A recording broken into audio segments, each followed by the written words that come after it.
Hello, thank you for tuning into my channel. I'm working on a pet pillow today, so if you want to see how to make a super cute pet pillow like this, please stay tuned.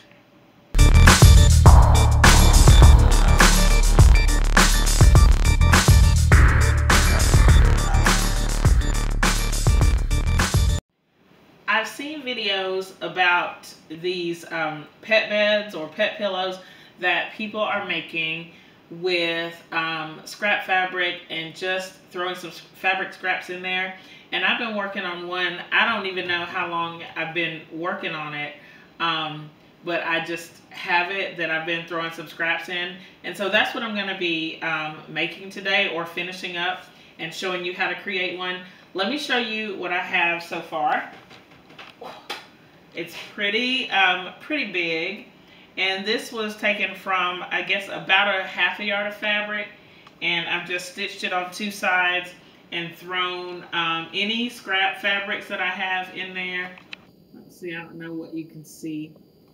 And for this project, you know, whatever size that you feel like is too small to work with, it could be a good thing just to throw in here, and you could donate it to an animal shelter or something like that, so they have little pillows for the animals in the shelter.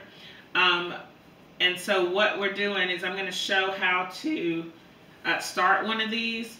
I'm going to finish this one too on camera, but let's go over how to start it. I am going to take just a scrap piece of fabric. This is something that I have, and I can tell that it used to be something else because it has some, like maybe it used to be a curtain or something, but it's not one of my favorite patterns, and so I know that I'm not going to use it on anything. So I'm just going to cut this down to make a pet pillow, or, you know, and I'm going to try to go with like a half yard cut. So maybe this is about 18 inches right here. And these are just the folds that were in the fabric. I haven't pressed this or anything. So I'm just going to cut it along this fold, and then see how I'm going to stitch it. And this is actually, it's kind of with the fabric. The selvages are already stitched in on this, so I'm just going to cut it right here and maybe try to get a straight cut just so we can see how big a piece it is.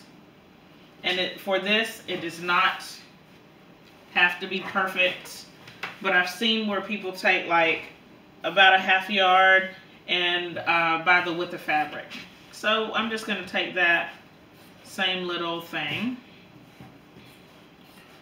Again, not measuring, not cutting with a ruler or anything.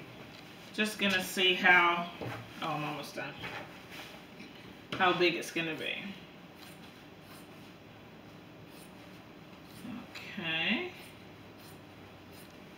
And there we go.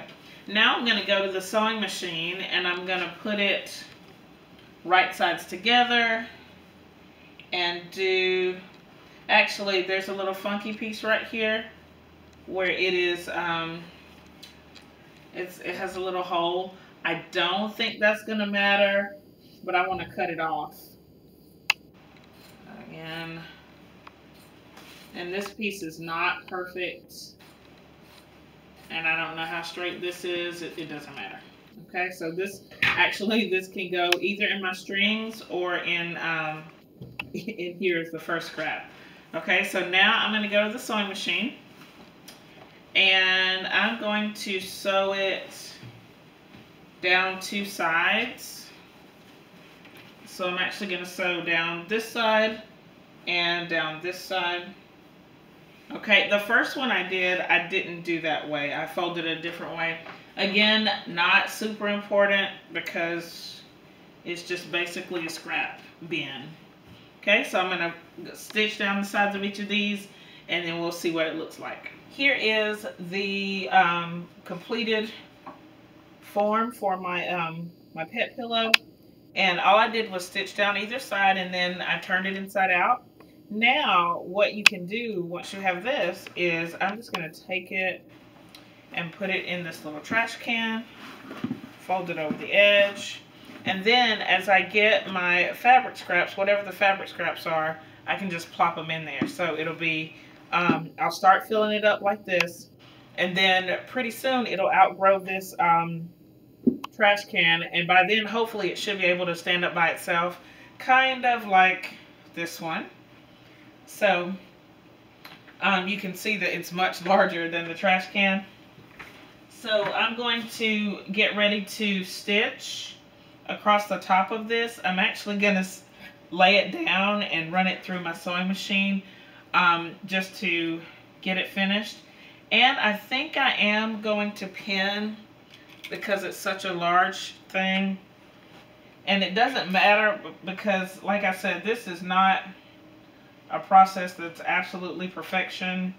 But I want all the layers to stay together as I stitch it. So I am putting, I'll probably put like 4 to 5 pins in there just to keep those together while I stitch. So I'm going to finish pinning and stitch this side together and hopefully try to spread some of this fabric out and show you the finished project. The pet pillow is done. Take a look at it. I try to spread out the fabric a little bit so that it's kind of even. And I think it's really cute the way that it's turned out. And this one is flannel, so it is, hopefully it would be nice and snuggly for whatever animal would be using it. I added one seam here on this side. I tried to do 2, but the second one, it didn't, I don't know, something was wrong with my thread. So I may run a second line of stitching along here just to secure it. But either way, I think it's a great option. It's so stuffed full, so I don't know if I'm going to stuff the next one that's full. But it's a great idea for a way to get rid of the teeny tiny scraps. It does take a while. Like I said, I don't know how long I've been working on this one. But now I think it's ready for some adorable animal. If you have any questions about this process, please leave them in the comments below. Remember to thumbs up this video and share it with your friends. Thank you so much for watching, and I'll see you next time. Bye!